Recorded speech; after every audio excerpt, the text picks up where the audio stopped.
Karen, you might be in perimenopause. I remember you made kwento, parang in denial ka pa no, akala mo sa golf-related lang Oh, siya. I thought it was golf-related. And I suffered for months.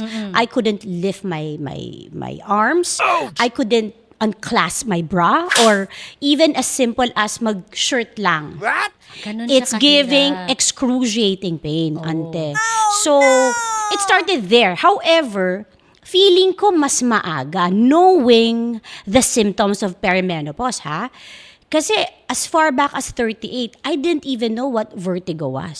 So ito na nga, not a lot of people know na may ganong yung age na yan at mga symptoms na yan. Alam mo yan, may mga friends tayong Oo nga. they know or in denial. Like I told you, sa aking recent months or years of talking about it, dalawa ang napapansin ko.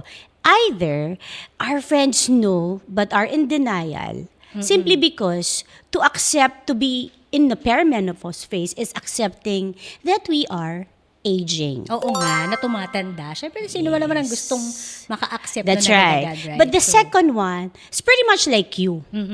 You were feeling all these discomforts and out of this world symptoms.